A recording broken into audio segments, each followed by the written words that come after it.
이항영의 월가이드 시작합니다. 미증시의 중점적인 분석와 함께 들여다봅니다. 이항영 위원님 나오셨습니다. 안녕하십니까? 네, 안녕하세요. 위원님, 오늘 본격 얘기에 들어가기에 앞서서 네네. 실적 발표가 지금 줄줄이 이어지잖아요. 간밤에는 뭐 M7 기업은 아닙니다만 룰루레몬이 실적이 나왔는데 이제 급락을 보였고요. 데커스 또 스케쳐스 또 실적 발표도 있었습니다. 눈에 띄는 부분 어떤 것들이 있었을까요? 네, 룰루레몬과 일단은 데커스가 좀 많은 큰 관심이 있으실 것 같습니다. 하여튼 뭐 의류 브랜드고 신발 브랜드가 아마 많은 분들이 익숙한 것들인데요. 뭐 주식 투자 상관없이요. 일단 룰루레몬은 계속해서 지금 이슈가 되고 있는 것이 경쟁이 계속해서 좀 심해지고 있다는 것이 전반적인 하나의 어떤 요인 아니겠습니까? 예전에는 소위 에스레저룩의 뭐 샤넬이라고 얘기했고 요즘은 인기가 많이 있는 건 사실이지만 그에 이제 경쟁하는 브랜드들이 속속 들어서고 있죠. 상장되지는 않았지만요. 한때 한 10년 전부터 룰루레몬이 캐나다, 미국에서 핫할 때 그런 느낌으로 지금 뜨고 있는 것이 우리나라에도 들어와 있는 브랜드를 알고 있는데 알로 요가라고 아마 브랜드 아시는 분 계실 것 같습니다. 그 알로 요가 엄청 핫하게 떠오르고 있고 이런 것들이 다른 회사에서 나오니까 경쟁이 심해지는 것이 되겠고요. 또 한편에 반면에 여전히 강한 모습 오늘도 시간에서 10% 상승하고 있는 것이 데커스 아웃도어입니다. 네. 데커스 아웃도어 하면 주식 저희 방송을 보시는 분들이야 일단 회사 이름을 알죠. 보통 주식 투자 안 하시는 분들한테 데커스 아웃도어 아니야 그러면 아시는 분이 뭐 99% 없습니다. 지금 현실적으로 보면 우리나라에서요. 다만 이제 브랜드를 얘기하면 어그를 모르시는 분은 한 분도 그쵸. 없죠. 거의 뭐 95% 다 아실 것 같습니다. 여성분들 많이 아실 것 같습니다. 그런 분들한테 제가 2년 전부터 정확히 2022년 가을부터 제가 데커스 아웃도어를 자주 말씀드렸습니다. 네. 그때 어그 하면 어그 15년 전에 인기 있었던 걸 누가 신냐 했을 때거든요. 근데 그 다음부터 미국이나 우리나라에서 제가 알기에는 제니라고 있지 않습니까? 네네. 그 친구가 많이 신고 나왔고요. 네. 그 전 세계에서 가장 인스타 팔로워 많이 하는 그 자매 여성이 있습니다. 그 미국에 제가 이름을 까먹었는데 그분이 신고 나오면서 상당히 다시 핫하게 나오면서 어그가 상당히 많이 있고 남성용 어그도 많이 있지 않습니까? 그게 있겠고요. 또 하나는 이제 호카 브랜드거든요. 호카 브랜드는 이제 그 2년 전만 해도 우리나라에 이제 매장이 없었는데요. 요즘은 제가 알기에는요, 김포 쪽에 아마 그 아울렛에 들어와 있는 걸로 알고 있습니다. 아울렛에도 있는데 그래갖고 지방에서도 비행기 타고 와서 산다는 걸 제가 자주 봤습니다. 그런 SNS 상에서. 그 정도로 이제 많이 핫해지고 있고 마치 이제 한 5, 6년 전부터 해서 보면 미국의 영화나 TV 보면 호카 브랜드를 엄청 많이 있고 근데 우스갯소리로 20대 대학생들은 절반이 지금 그 호카를 얘기했고 혹시 아시는 분 계시겠지만 아웃도어에서 가장 핫한 브랜드는 파타고니아죠 지금요. 그러니까 파타고니아를 입고 신발을 호카 신는 게 하나 대세가 됐거든요. 딱 그런 느낌이 시장을 바꾸는 거죠. 그래서 제가 약간 다른 얘기지만 플라크라고 여러분도 상장되어 있는 회사 아시지 않습니까? 우리나라에서도 다른 데도 있겠고 아마 연대 앞에 보면 그 플라커 매장이 있는데요. 플라커 매장은 전 세계가 거의 동일합니다. 그래서 항상 보면 전면에 붙어 있는 그 광고 사진이나 이런 것들이 있는데 제가 여태까지 해외 다니면서 보면 거의 10년, 15년 동안 항상 전면은 나이키가 걸려 있었거든요. 근데 최근에 보면 나이키 대신에 호카라든가 어그 많이 걸려 있거든요. 그러니까 그런 것들이 하나의 변화 요인이고 그것이 보여주는 것이 정확하게 실적을 떠나서 주가를 떠나서 아마 여러분들의 마음속에 다 있다. 주식 투자는 어렵게 생각하실 필요 없다라고 다시 한번 이 기회를 통해서 말씀드립니다. 네. 트렌드의 변화를 우리가 굉장히 빨리 잡아야 되는데 그거를 알 수 없는 분들을 위해서 이항영 의원님이 계시잖아요. MZ 세대들을 굉장히 잘하시네요.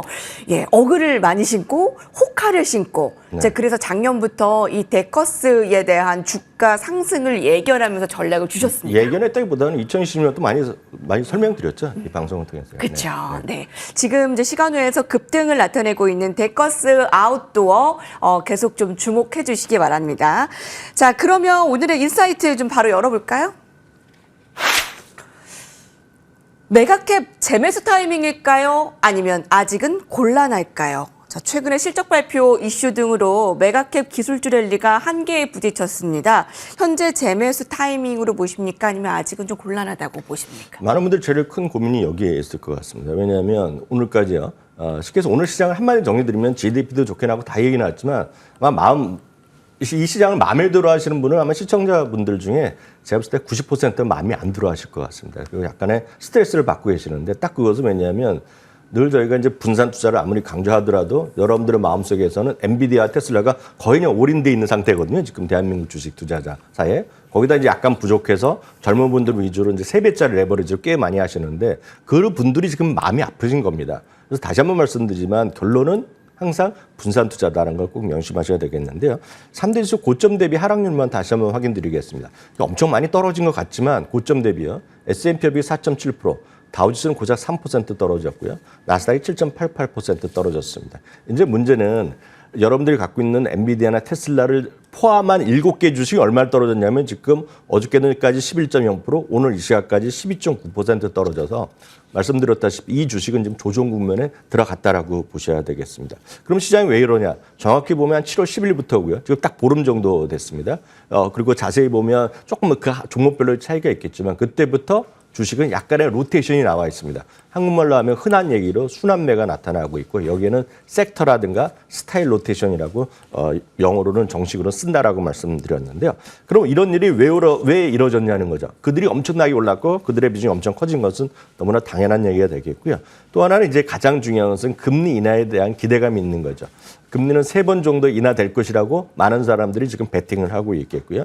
최근 10일 동안 소위 S&P 500과 러셀 2000 그러니까 1000등부터 3000등까지 흔히 해서 중수용주라 분류되는 것들, 그러니까 갭이 차이가 지금 사상 최대 수준으로 상당히 이제 벌어져 있습니다. 최근 10일만 보면 그것은 그만큼 한쪽으로 쏠렸던 것이 좀 반대쪽으로 좀 더 벌어지는 것이 아니라 회복되고 있다라고 보셔야 되겠습니다. 그런 관점에서 시장은 적극적인 어떤 로테이션이 얼마나 진행될지 모르겠지만 한번 제가 일주일 전에도 말씀드린 적이 있는데 영원히 가지는 않습니다. 다만 이런 것들이 한 달 정도 가더라 보면 앞으로도 한 보름 정도는 이런 추세가 가능성이 있다라는 정도 여러분들이 이해하시면 좋을 것 같고요. 그럼 또 하나는 왜 그러면 영원히 가지 않겠느냐? 매그세븐이 죽겠느냐? 빅테크가 죽겠냐? 그러면 그럴 수는 없죠. 왜냐하면 실적 전망 자체가 실적에 대한 전년 동기 증가율이 매그세븐과 나머지 493개를 보면 역전이 안 됩니다. 지금의 추세는 약간 좁아지는 그런 느낌은 있죠. 그게 언제까지? 내년 1분기까지는 조금씩 좁아질 겁니다. 그렇지만 그때까지도 성장률, 증가율을 보면 매그세븐이 더 앞섭니다. 다만 그 이후에 다시 벌어지기 때문에 시장에서 그런 약간 좁아졌다, 넓혀졌다 그런 분위기가 이어질 뿐이라고 보셔야 되겠습니다. 늘 말씀드리지만 이런 시장에서 여러분들 살아남는 길은 딱 하나밖에 없습니다. 매그세븐이 됐건 탑2가 됐건 여러분들이 정말 집중된 종목만 갖고 계시다면 쉬셔야 돼요.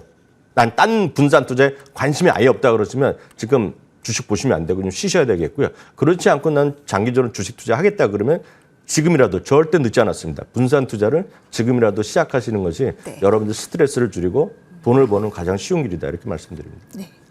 한 달 정도 변동성은 있을 수 있다. 그러면 이제 보름가량 앞으로 남은 것도 좀 더 그럴 수 있겠네요. 하지만 죽겠느냐? 그런 건 아니다. 자, M7 기업. 네, 이렇게 보시면 되겠고요. 실적 시즌의 중심에 있습니다. 오늘 외신들도 이 부분에 주목하고 있습니다. 함께 보시죠. 야후 파이낸스입니다. 포드가 마이너스 18% 급락했습니다. 굉장히 큰 낙폭인데요. 실적 장중에 실적 쇼크 수준으로 발표가 되었죠? 네, 완전 실적 쇼크 수준이 아니면 실적 쇼크가 났죠. 왜냐하면 68% 이익이 예상됐거든요. 근데 이제 발표된 거는 47%밖에 안 됐으니까 흔히 10% 못 미치면 실적 쇼크인데 10%가 아니라 이거 한 30% 정도 넘지 않습니까? 네. 그러니까 이거는 이제 슈퍼 쇼크라고 할 정도로 완전히 주가가 이제 떨어질 수밖에 없겠고요. 매출 자체도 약간 부족했다라는 느낌이 강하죠. 그렇기 때문에 시장 자체에서의 흐름에서 좀 상당히 좀 뭐랄까요, 좀 반대편으로 갔다라고 보셔야 되겠고요. 그럼 도대체 이렇게 왜 이런 일이 벌어졌느냐? GM도 실적은 다 맞췄는데 GM 재미없었는데 GM은 소위 전기차 부분에서 여전히 재미없다라는 정도였는데요. 지금 보면 이 회사는 포드는 이번에요. 역시 F150 같은 자기네들이 자랑하는 그런 SUV는 계속 잘 팔렸는데 문제는 전기차의 적자가 계속해서 이어지고 있고 문제는 적자가 좀 줄어들어야 되는데 작년 수준의 적자를 계속 해왔다는 거죠. 거기다가 구체적인 얘기는 뭐 저희가 이해하기 쉽지 않지만 AS에 대한 충당금을 많이 늘렸다는 겁니다. 그러니까 AS 충당금을 왜 늘리겠습니까? 갑자기 자동차 자기네가 만들어서 AS를 해야 되는 자동차의 비율이 높아졌다는 거거든요. 역설적으로 보면. 네. 갑자기 그 돈을 확보해야 되니까. 그런 관점에서 보면 지금은 상당히 지금 회사 자체가 부정적으로 시장을 전망했기 때문에 그만큼 주가는 떨어질 수밖에 없다라고 이해하시면 되겠습니다. 예. 자, 포드가 이렇게나 좀 지고 있는 좀 모습을 확인하실 수 있습니다. 완전 트렌드를 좀 잘 잡으셔야 되겠고요.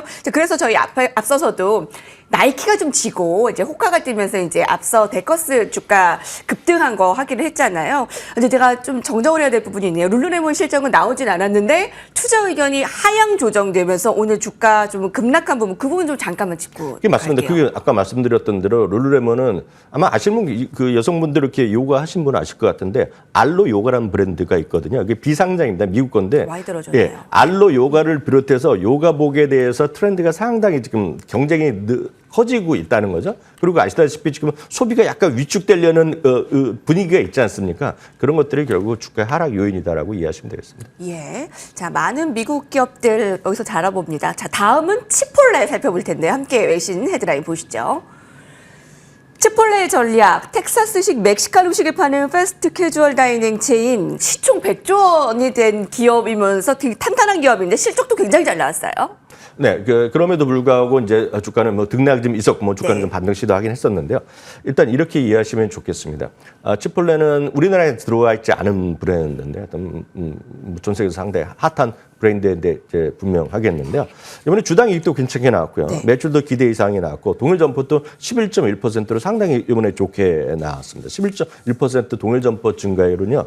지금 보시면 최근에 보면 2021년 초반 이후에 가장 높은 증가율입니다. 그렇기 때문에 이 분위기 자체는 상당히 좋습니다. 다만 시장에서의 주가의 반응은 약간이 엇갈릴 수 있겠는데요. 최근에 두 가지가 있습니다. 오랫동안 이끌었던 CEO가 이제 은퇴 선언을 했거든요. 그에 대해서 야 그분이 없으면 회사 되겠냐 하는 실망감이 있어갖고 주가 좀 흘러내린 부분이 있었는데요. 오늘은 주가 흐름과 상관없이 목표 주가가 오늘 줄 하향이 됐는데 이 부분을 조금 이해를 하셔야 될 것 같습니다. 미국 기업의 그 IR이나 미국 기업의 실적 발표는 우리나라식으로 생각하시면 안 됩니다. 우리나라는 모든 CEO나 경영에서 발표할 때 보면 제가 여태까지 경험을 보면 한 95%는 장밋빛을 얘기합니다. 지금 어렵지는 상당히 좋아질 것이다. 이거 매년 초에 항상 좋아지는 얘기하고 나쁜 얘기하면 저 사람이 이상한 사람이라고 생각하거든요. 근데 오늘 치폴레가 얘기한 거 보면 정말 미국 사람들, 미국 기업들의 정말 투명성, 경영의 투명성을 저는 어저께 깜짝 놀랐습니다. 그 얘기를 듣고. 그래서 저는 목표 주가 좀 내려갈 거라고 생각했는데 목표 네. 주가 줄에 하향됐는데 핵심이 뭐냐면 지금 이번 여름 휴가 시즌이 예년보다 늘어났다는 겁니다. 사람들이요. 그리고 왜냐하면 휴가를 가서라도 일할 수 있기 때문에 요즘 보면 우리나라는 다시 회사에서 다들 일을 하지만 해외에서는 이제 소위 재택근무가 여전히 확산되어 있고 그게 아주 굳어져 있는 분위기 때문에 내가 휴가 가서라도 일할 수 있기 때문에 휴가 기간이 보통 예를 들어서 일주일이었으면 2주를 간다는 겁니다. 근데 지금 치폴레라는 거가 가장 많이 사는 사람들이 직장 다니면서 잠깐의 바깥에 나가서 점심 때 테이크아웃을 먹는 그런 분위기가 강한 건데 네. 그런 수요가 약간 줄어들 수 있다는 겁니다. 그래서 여름 시즌이 이번에 6월부터 약간 슬로해지고 있고 이런 것들이 3분기에도 이어질 거라는 얘기하고 있습니다. 그러면서요. 이번에 실적이 좋았던 건 작년보다 쉽게 얘기해서 마진율이 좋아졌습니다. 예. 작년에 27.5에서 28.9로 올렸거든. 그래서 이제 깜짝 실적이 나왔는데 현재 진행되고 있는 거에는요. 25%로 줄어들 거라고 얘기하는 겁니다. 그래서 그만큼 이번 여름 휴가의 시즌에 대한 얘기거든요. 그러니까 회사에서 그렇게 얘기하면 정확하게 저게 뭐 많이 떨어진 게 아니라 1, 2달러씩만 내려놨거든요. 그것은 그만큼 미국 기업 경영의 투명성으로 이해하시면 되겠습니다. 예. 그리고 주주환원 정책의 중심에 있는 종목이기도 하고요. 네. 네. 자, 마지막 헤드라인 보겠습니다. 다음 주 실적 발표 주의사항입니다. CNBC에서 보도했습니다. 다음 주까지 실적의 하이라이트는 이어집니다. 특히 마이크로소프트, 애플 등 매그니피센트 세븐의 종목들의 실적 너무나 궁금해지는데요. 네, 쉽게 해서 마이크로소프트나 애플은 상당히 실적이 좋게 나올 거다 얘기하는 것이 많이 나오는데 이것도 여러분들이 이런 자료를 한국 주식 투자하실 때는 경험한 적이 별로 없으실 겁니다. 이거는 반대로 내일 다음 주에 실적을 발표하는데 최근에 눈높이가 많이 낮아진 기업들을 뽑아놓은 겁니다. 그러니까 쉽게 해서 자기네 생각하기에는 좀 안 좋을 것 같다 얘기를 하는 겁니다. 지금요. 그러니까 특징이 보면 목표 주가 계리율도 10% 이내, 그러니까 올라갈 상승 여력도 그렇게 크지 않은 상태에서 지금 투자 실적 전망이 최근 3개월 동안에 최소 10% 이상 떨어진 기업을 얘기한 거거든요. 그런데 이런 것들이 오히려 실적 추세가 안 좋기 때문에 다음 주에도 실적 발표했을 때 오히려 쇼크가 나오면 주가 더 떨어질 수 있다는 경고의 종목들이라고 보셔야 되겠습니다. 그게 바로 미국 기업뿐만 아니라 미국 기업을 다루는 미국 언론 뭐 이런 쪽에서의 조사 기관들의 흐름이라고 보셔야 되겠습니다. 이 기업들의 특징은 뭐 인텔도 마찬가지, 여러분들 좋아하시는 EA도 마찬가지인데요. 지금 눈높이가 낮아지고 있다라는 정도로 가볍게 이해하시면 되겠습니다. 네, 실적 발표 예정 중에서 좀 조심해야 될 기업들도 살펴봤습니다. 이항영의 월가이드 함께했습니다. 감사합니다.